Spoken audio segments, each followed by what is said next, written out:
भोली सी सूरत, हाथों में राइफल, और वो लेडी डॉन कहलाती है। कोई कहता है मैडम मिंज तो कोई रिवॉल्वर रानी, लेकिन वो बस अनुराधा चौधरी थी और उसके मुताबिक तो हालात ने उसे क्रिमिनल और फिर लेडी डॉन बना दिया। लेकिन अब वो वापस से अनुराधा बन गई है और मिसेज जठेरी बनकर आगे की जिंदगी गुजारना चाहती है। अब भले ही अनुराधा काला जठेरी की हो रही है, लेकिन शुरुआत से लेकर अब तक की उसकी कहानी बहुत दिलचस्प है, जहां सिर्फ क्राइम ही क्राइम है। और ये शादी भी अनुराधा की पहली शादी नहीं है। यहाँ तक कि कहते हैं कि आनंद पाल से भी उसका रिश्ता बहुत करीबी भरा था। लेकिन वो पुरानी कहानी क्या है, आइए मैं पंचम प्रकाश आपको शुरू से बताता हूँ कि कैसे अनुराधा मैडम मिंज बनी और अब मिसेज जठेरी बनने वाली है।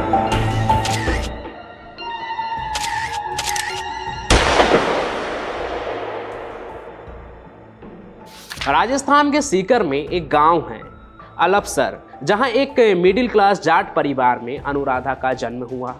प्यार से घर वालों ने उसे मिंटू नाम दिया, लेकिन मिंटू उस वक्त बहुत छोटी थी जब उसकी माँ चल बसी। अब मिंटू को बस अपने पिता का सहारा था। गांव में अच्छी कमाई नहीं थी तो वो पिता के साथ दिल्ली आ गई। पढ़ाई लिखाई में भी अनुराधा का खूब मन लगता था, लिहाजा उसने दिल लगाकर पढ़ाई की और वक्त रहते BCA और फिर MBA की डिग्री भी उसने हासिल कर ली। पढ़ाई पूरी करने के बाद अनुराधा वापस सीकर लौटी और उसे फेलिक्स दीपक मिंज नाम के एक लड़के से प्यार हो गया। लेकिन घर वालों को यह रिश्ता नामंजूर था।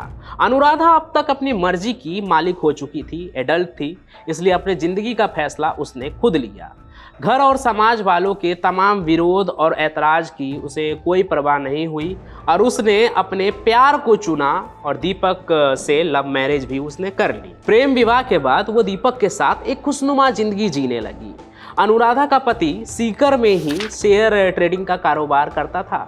अनुराधा भी पढ़ी लिखी थी तो वो अपने पति के काम में ही हाथ बटाना शुरू कर देती है। लेकिन यही अनुराधा जिंदगी की सबसे बड़ी गलती कर देती है कि वो न सिर्फ हाथ बटाती है उसके कारोबार में, बल्कि अपने लाखों रुपए भी लगा देती है और कई क्लाइंट्स को मिलाकर शेयर मार्केट में करोड़ों रुपए लगा देती है। दोनों पति पत्नी को उम्मीद था कि अब मुनाफे के बाद पैसा ही पैसा होगा, लेकिन उनकी किस्मत ने ऐसी पलटी खाई कि एक झटके में शेयर मार्केट के समुंदर में चलने वाला उनका जो मुनाफे का जहाज था वो डूब गया और वो लुट गए, बर्बाद हो गए। और जिनसे इन्होंने शेयर मार्केट में लगाने के लिए पैसा लिया था वो अब इनकी जान खाने लगे।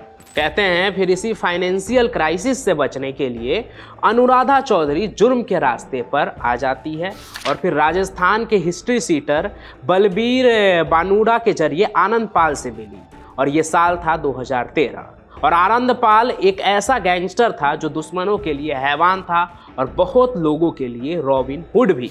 अनुराधा भी आनंद पाल से पहले मदद मांगने के लिए ही आई थी, लेकिन दोनों को एक दूसरे का साथ ऐसा भाया कि आगे वो दोनों एक साथ क्राइम की दुनिया में निकल पड़े। आनंद पाल सिंह की दहशत राजस्थान में किसी सबूत या पहचान की मोहताज कभी नहीं रही। उसका रसूख ऐसा था कि सियासी गलियारे में भी लोग उससे कांपते थे। तो आनंद ने ही अनुराधा को जुर्म की दुनिया के जो गुर होते हैं वो सिखाने शुरू कर दिए, सभी उसूल समझाएं उसके साथ रहते हुए अनुराधा ने देखा और महसूस किया कि आनंद अपने रुतबे और दहशत का सही इस्तेमाल नहीं कर पा रहा था।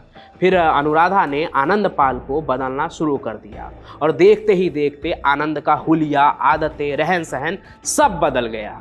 वो हार्डकोर गैंगस्टर होने के बावजूद किसी हीरो की तरह सूट बूट और हैट पहनकर निकलता।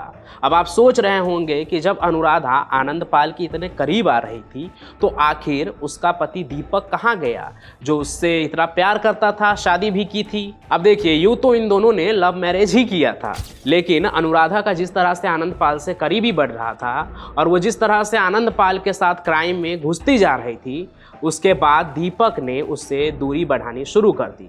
और एक वक्त ऐसा आया कि पति दीपक मिंज ने अनुराधा से तो सभी रिश्ते नाते ही खत्म कर लिए। कहते हैं आनंद पाल भी इसलिए उसे बहुत पसंद करने लगा और उसके सभी बात मानने लगा, क्योंकि वो पढ़ी लिखी थी और फर्राटेदार अंग्रेजी भी बोलती थी। और आनंद पाल को अंग्रेजी बोलना भी अनुराधा ने ही सिखाया और बदले में आनंदपाल ने उसे राइफल चलाना सिखाया और अनुराधा जरूरत से कम समय में ही हथियार चलाना भी सीख गई। गैंग और अपराध की दुनिया से जुड़े लोग उसे मैडम मिंज कहकर बुलाने लगे। वो इसलिए क्योंकि जब वो आनंदपाल के गैंग में शामिल हुई, दीपक मिंज की बीवी थी वो, इसलिए सभी ने उसे मैडम मिंज कहकर बुलाना शुरू कर दिया।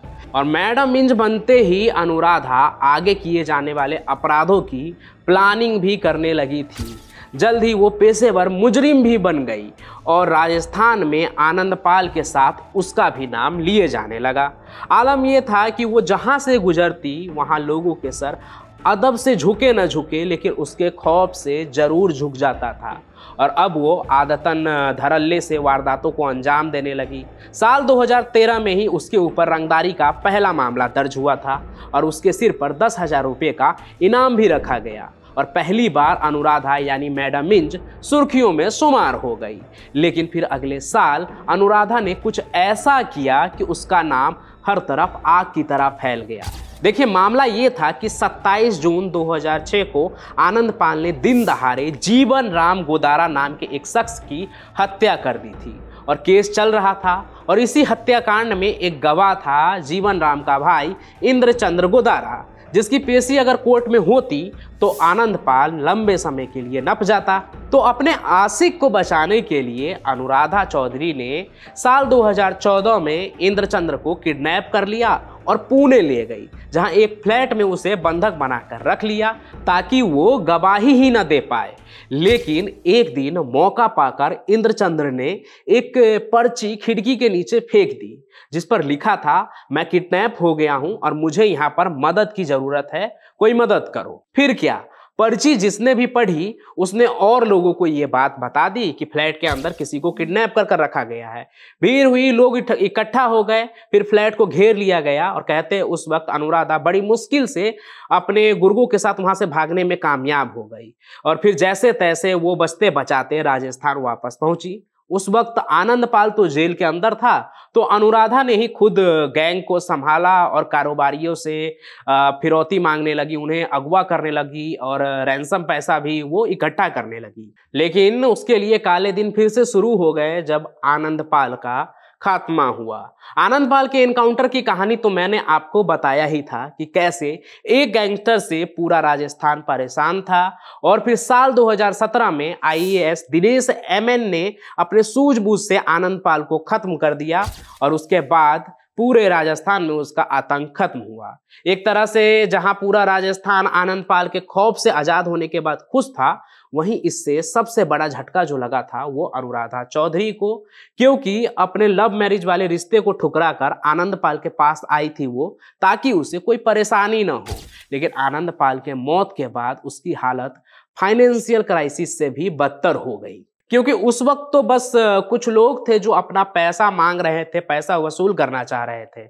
लेकिन आनंद के मौत के बाद उसके दुश्मन के निशाने पर अनुराधा आ गई थी और सिर्फ दुश्मन ही नहीं बल्कि पुलिस को भी अनुराधा की तलाश थी, जिसके बाद डरी सहमी अनुराधा फरार हो गई और जान बचाने के खौफ में गैंग टूट जाने के बाद वो इधर उधर भागती रही। इसी फरारी के दौरान सहारा ढूंढते हुए अनुराधा लॉरेंस बिश्नोई गैंग के पास गई मदद मांगने के लिए, जिसके लिए वो उनके साथ जुड़ने के लिए भी तैयार हो गई, जिसके पीछे उसका मकसद बस ये था कि जैसे भी हो वो पुलिस से बची रहे और एक बार अगर वो लॉरेंस गैंग के साथ हो गई तो फिर उसके दुश्मन तो लॉरेंस बिश्नोई गैंग के दुश्मन होते। फिर क्या, अनुराधा यानी लेडी डॉन मैडम मिंज के मदद के लिए सामने आया सोनीपत के जठेरी गांव का कुख्यात गैंगस्टर संदीप उर्फ काला जठेरी। अब तक की कहानी में आपने लेडी डॉन के जिंदगी के 2 अध्याय देखे।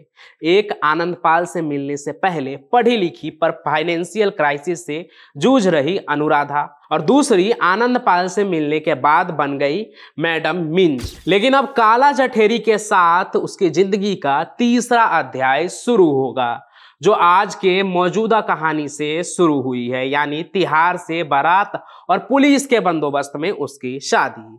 लेकिन इससे पहले कि मैं इन दोनों के प्यार के चादर तले लिपटी जुर्म की कहानी आपको बताऊं, उससे पहले थोड़ा आपको संदीप के बारे में जानना चाहिए, यानी वो संदीप जो काला जठेरी के नाम से फेमस है। लेकिन पॉकेट मारी के धंधे से वो काला जठेरी कैसे बना और लॉरेंस बिश्नोई का सबसे खास आदमी भी कैसे बन गया और कैसे उसने मैडम मिंज को रिवॉल्वर रानी बना दिया, ये सभी कहानी मैं आपको बताऊंगा आज की कहानी के अगले एपिसोड में, यानी कल के सफर में रात के 8 बजे सिर्फ और सिर्फ क्राइम कनेक्ट पर। लेकिन उससे पहले आपको आज की कहानी कैसी लगी लेडी डॉन मैडम मिंज की, वो हमें कमेंट करके नीचे जरूर बताइए। साथ ही साथ आज की कहानी को आप लाइक भी कीजिए और ज्यादा से ज्यादा शेयर भी कीजिए।